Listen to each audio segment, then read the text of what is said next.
Дараагийн илтгэгч бол харин Австралийн засгийн газраас бас төлөөлж хүрэлцэн ирсэн зочин байгаа. Дараагийн илтгэгчийг урьж байна. Дейн Ричмонд. Please welcome onto the stage Mr. Дейн Ричмонд from Australia. San Bainu. Hello, and as we say in Australia, g'day. My name is Дейн Rичмонд, and I'm the Trade and Investment Commissioner to Mongolia at the Australian Trade and Investment Commission, also known as Austrade. I'd like to start by expressing my sincere thanks to the Mongolian government and to the Mining Association for the invitation to speak at this important event. It's a great pleasure to be here today to present Australia's critical minerals sector and wealth opportunities that it offers. Australia is well positioned to play a key role in the global supply chain for critical minerals and the growing demand for these resources, driven by the global transition to clean energy. This presents significant opportunities for investors, partners, and businesses.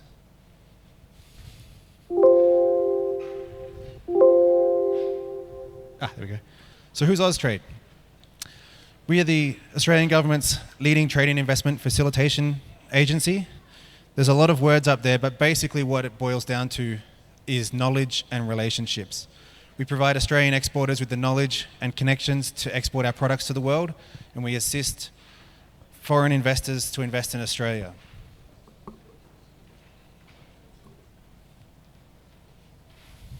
Our ambition. Australia is committed to reduce its carbon emissions by 43% below 2005 levels by 2030, which is very soon. This is a significant step up in Australia's global climate ambitions. We have enshrined our 2030 and net zero goals by 2050 targets in legislation, providing policy and investment certainty and government accountability. The annual climate change statement legislated by government provides certainty to investors and the broader community that Australia is committed to achieving its net emissions reduction targets. According to the Net Zero Tracker, Australia is one of 41 countries with net zero targets enshrined in law. The Australian government is investing an initial $40 billion to power Australia with clean, cheap energy to grow and modernise the electricity grid and capture opportunities in hydrogen, critical minerals and upstream activities.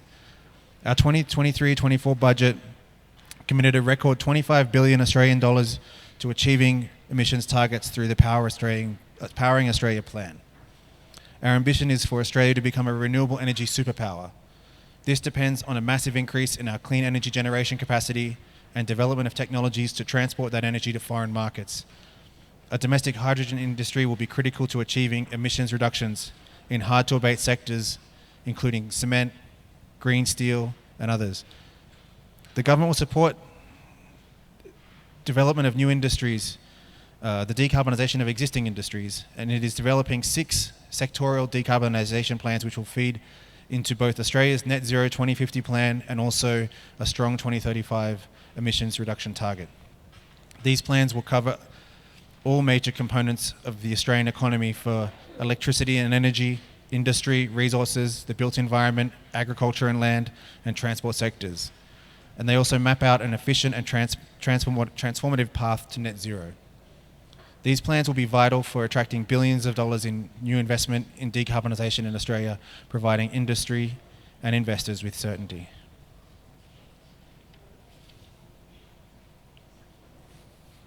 So let's talk about critical minerals. We can't get to these targets without critical minerals.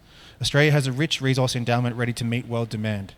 More broadly, Australia is a world leader in exploration, extraction, production and processing of minerals with a mature mining industry and deep expertise in resource extraction and processing. And it's great to see that we're collaborating with partners like Mongolia and Canada, as we just covered, in addressing these issues. We have a highly skilled mining workforce, dedicated mining R&D, and many leading mining education institutions. Australia's world-leading MET sector covers everything from automation to water management and mine closure. Importantly, Australia is a world leader in sustainable mining, with a history of implementing strong environmental and safety management, corporate governance, and voluntary standards and codes of practice. There's a big map. In terms of critical minerals endowment, Australia offers some significant resource competitive advantages. Australia is the only country with access to large reserves of all the battery minerals: lithium, graphite, manganese, nickel, and cobalt. In 2023, 45% of global lithium extraction occurred in Australia. with Australia having the second highest global reserves of lithium. We can expect Australia lithium mine production to keep growing due to a strong project pipeline. As you may already know, nickel has just recently been added to the Australian critical minerals list. In 2023, Australia's nickel sector accounts for 18% of global resources, the second largest global reserve of nickel in the world, and the sixth largest nickel mine and refined producer globally. The Australian government is committed to fast-tracking and supporting the exploration, extraction, processing and value-adding of critical minerals, and is actively supporting the developments of these projects across Australia. Last year, the Australian government released the updated Critical Minerals Strategy 2023-2030. The strategy outlines Australia's vision, objectives, and focus areas that will provide technical support to de-risk projects and attract investment into commercialising the Australian critical minerals industry. Earlier this year, the Australian government announced that nickel was added to the Australian National Critical Minerals list along with 30 other minerals. These minerals are essential to our modern technologies, economies, national security, and specifically the priority technologies set out in the Critical Minerals Strategy, for which Australia has potential for resources. They're in demand from our strategic international partners. They are also vulnerable to supply chain disruption. I'm pleased to announce that in early September this year, we launched a new Critical Minerals Prospectus. This is an online report that showcases Australian critical minerals projects seeking investment and strategic partnerships. You can actually scan and download the report at the QR code on the screen. This new interactive tool with the ability to filter projects by critical mineral, state, company and project development status includes over 55 investment-ready critical minerals projects, including nickel. Updated mineral endowment figures from Geoscience Australia and information on Australia's critical mineral industry, government support and financial incentives.